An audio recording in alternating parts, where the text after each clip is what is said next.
Hello, today we're going to be making Flu Brandy elixir using all of the medicinal berries and plants that are abundant everywhere at this time of year. Here's what we need for our Flu Brandy elixir.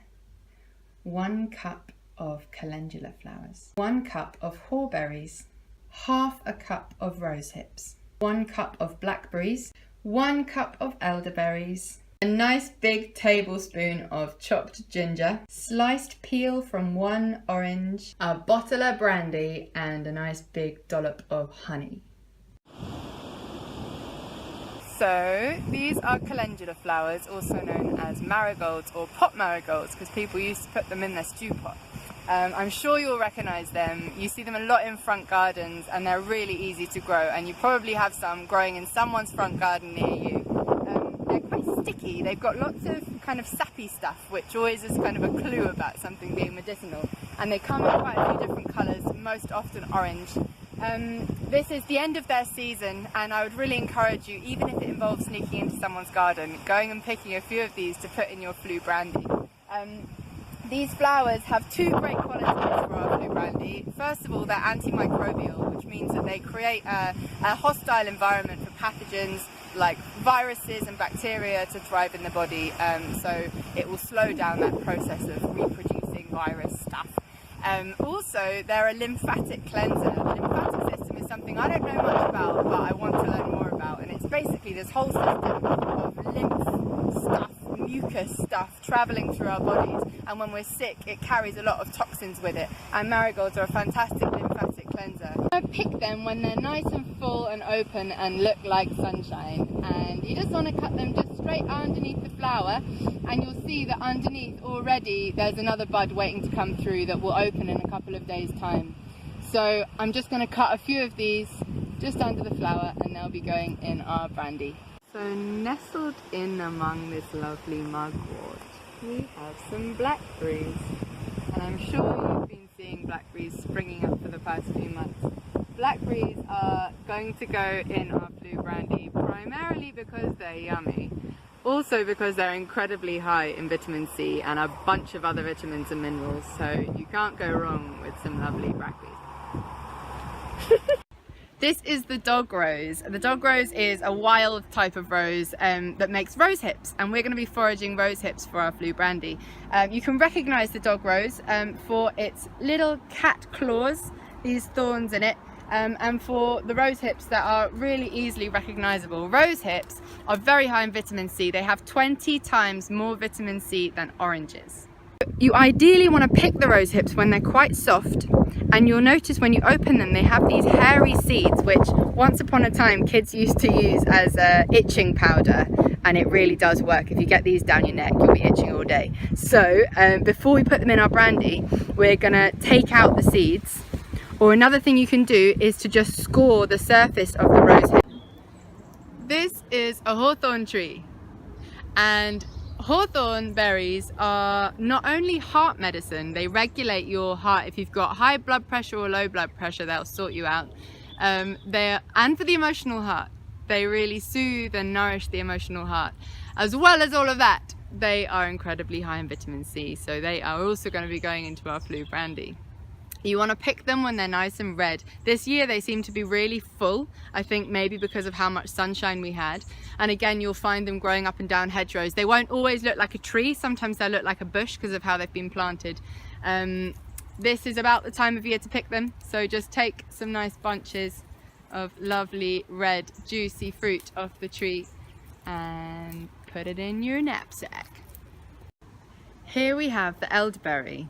So you may have seen the elder flowers earlier on in the year, around May, June time, that lovely smell of pollen in the air. You might have even made some elderflower cordial or elderflower champagne. This plant is really fantastic for the lungs and the respiratory system, and a big clue for that is in the shape of it. Now, in the medieval times they used something called the doctrine of signatures, which told them, or they believed told them, which plants were used for which parts of the body because of their shape or some quality about them that reminded them of something about that part of the body. So if you look at the shape of the elderberry, it looks very much like the bronchioli in the lungs. and to the medieval people that told them that this was a really good medicine for upper respiratory infections and things like that, and science has now proven that that is true. So the elderberry, I read the other day, has the potential to reduce illness by up to half the amount of time of you being ill. Part of that is due to its antiviral properties. It's got this amazing quality where it does something I find really funny, where it disrupts the multiplication of virus cells, and I like to imagine the elderberries going in there while the viruses are like dividing and multiplying, and it goes in there and it's like and then the virus is like, oh no! It also strengthens the cell walls to stop the virus getting through so quickly. What else did I want to say? I wanted to say that it's super high in vitamin C, just like everything else we've been using. So yay to the elderberry.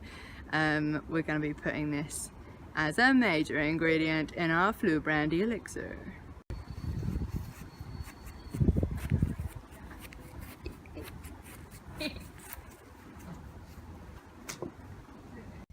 Now we've got our ingredients home, there's just a little bit more prep we have to do before we're ready to put them in the brandy. So we need to get the berries off our elderberries, off our hawthorn stems, and we need to take the seeds out of the rose hips. So for the hawthorns, most likely you ended up just pulling lots of leaves off the tree, and we just need to take the berries themselves off their stems and put them in another bowl, ready to go. If you end up with way more hawthorn berries than you need, because we're only going to need about a cup, you can dry them out and use them for tea, which is a really fantastic heart medicine, both for the emotional heart and for the physical heart and circulation.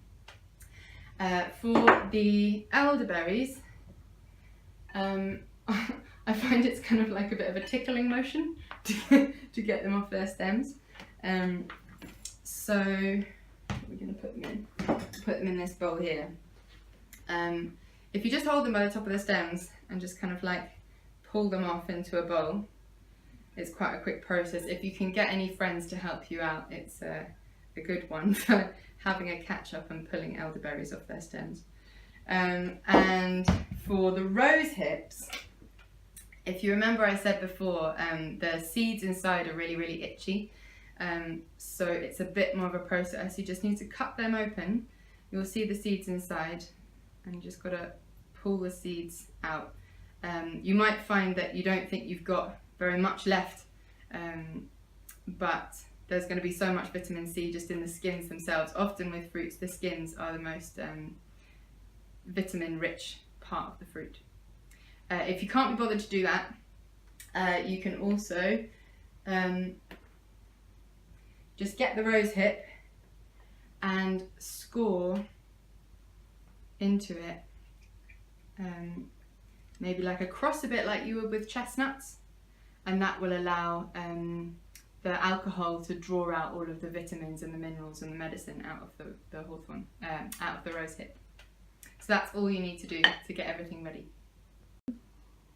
So I think my jar's a bit too small. I might have to decant it into a bigger one. But basically you add everything into the jar with a nice big dollop of honey. It's really good if you can get local honey because it will have pollen on it from your local bees, which is really good for you. And then you get your brandy and you cover it all.